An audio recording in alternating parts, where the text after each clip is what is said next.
Hello everyone, I am Bhavana and you are watching Bhavana education diary.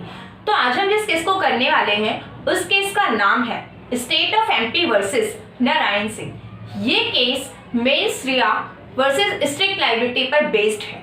यानी कि generally हम देखते हैं इंडियन पिनल कोड में वो ऑफेंसेस पनिशेबल होते हैं जिसमें मेंस रिया प्लस एक्टिस रिया ये दोनों ही इसेंशियल्स एलिमेंट प्रेजेंट होते हैं। बट कुछ एक्सेप्शंस ऐसे भी हैं जिनमें मेंस रिया की जरूरत नहीं है। यानी कि अगर आपकी इंटेंशन नहीं है और तब भी वो ऑफेंस कमिट हुआ है then you will be liable. Then ये हमारा होता है स्ट्रिक्ट लायबिलिटी, जहां पर मेंस रिया जो है वो एक इम्पॉर्टेंट एलिमेंट नहीं है। तो इससे रिलेटेड जो DU LLB सेमेस्टर एग्जाम्स हैं उसमें दो केसेस हैं। एक तो यहाँ पे हम जो प्रीवियस वीडियो में कर चुके हैं MS जॉर्ज का केस, और जो सेकंड केस है वो ये नारायण सिंह का केस है। अगर आपने उस केस को नहीं देखा है तो उसे जरूर देखिए, क्योंकि उस केस और इस केस दोनों ही केसेस में बहुत ज्यादा सिमिलैरिटीज हैं। तो सबसे पहले हम इसके फैक्ट को देखते हैं।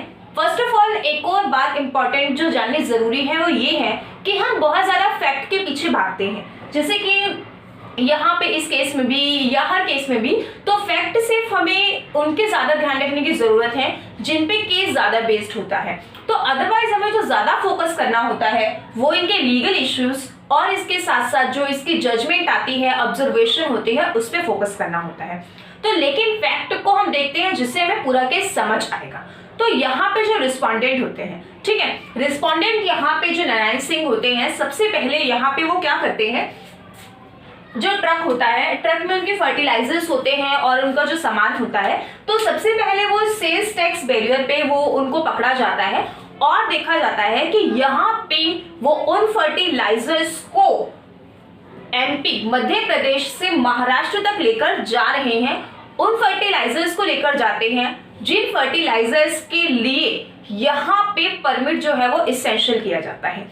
इसको अगर हम जनरली समझें तो यानी कि अगर आपको एक पर्टिकुलर जगह से दूसरी जगह पर फर्टिलाइजर्स को ले जाना है तो आपको फर्टिलाइजर्स मूवमेंट कंट्रोल के ऑर्डर 1973 के अकॉर्डिंग आपको परमिट की जरूरत है। आप बिना परमिट के यहाँ पे फर्टिलाइजर्स को नहीं ले जा सकते।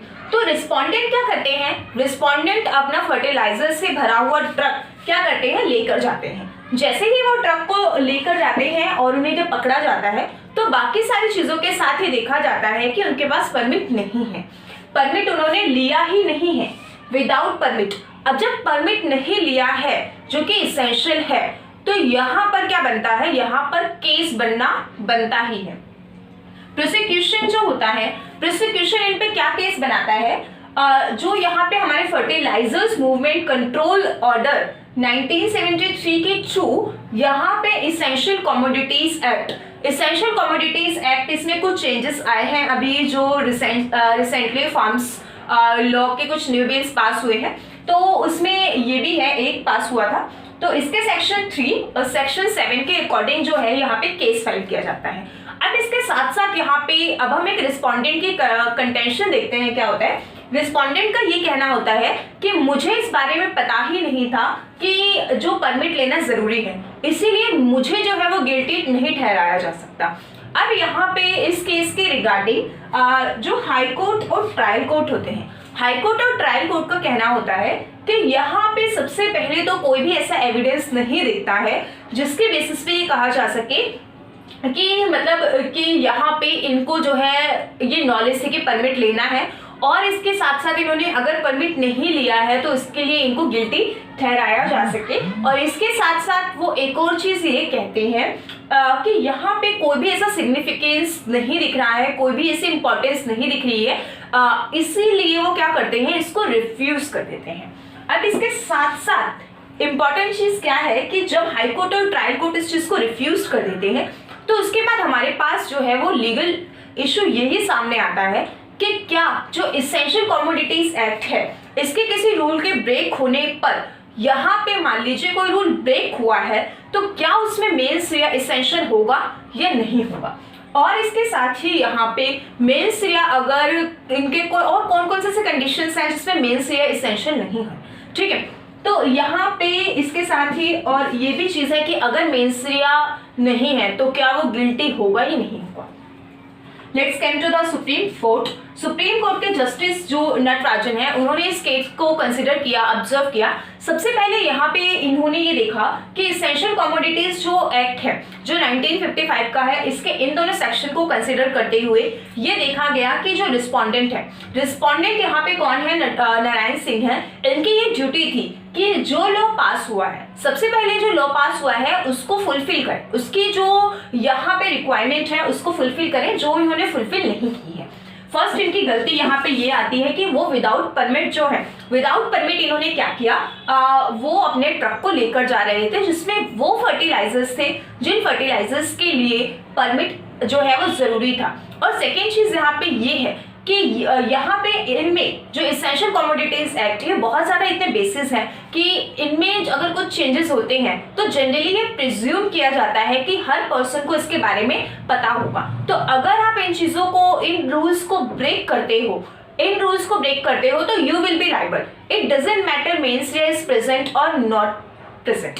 सो ऐसे केसेस में मेंस्ट्रुआ जो है वो जरूरी नहीं है, एक इसेंशियल एलिमेंट नहीं है, यहाँ पे जो है स्ट्रिक्ट लाइबिलिटी बनती है। तो यहाँ पे कोर्ट क्या कहती है कि जो इनकी लाइबिलिटी है वो बिल्कुल रहेगी और इसको प्रोसिक्यूशन को ठीक मानते हुए वो रिस्पोंडेंट के अगेंस्ट जो है वो डिसीजन सुनाती हैं। इसमें यहाँ पे एक और चीज बहुत जरूरी है वो समझने की, जो एमएल जॉर्ज का केस था जिसमें जो ज्यूरिच से मनीला वो जा रहे थे रिस्पोंडेंट, तो यहाँ पर भी जो है एक गवर्नमेंट गैजेट के थ्रू कोई लॉ आता है। सबसे पहले मान लीजिए कि कोई बिल है, जब वो बिल पास होता है, जब उसमें प्रेसिडेंट की एसेंट लगती है तो वो बिल एक्ट बन जाता है। बट वो एक्ट जो है मान लीजिए बन गया, लेकिन फोर्स में वो बाद में आता है, ठीक है।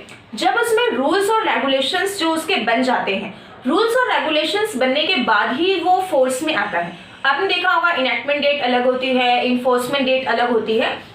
तो जब जैसे ही वो फोर्स में आना शुरू होता है तो एक कॉमन प्रिजम्पशन ये होती है कि हर पर्सन को उसके बारे में नॉलेज होनी चाहिए। अगर आपको नॉलेज नहीं है तो आप जो है गिल्टी होंगे। इससे रिलेटेड एक लीगल मैक्सिम है, वो क्या है, ignorance of law is not excusable.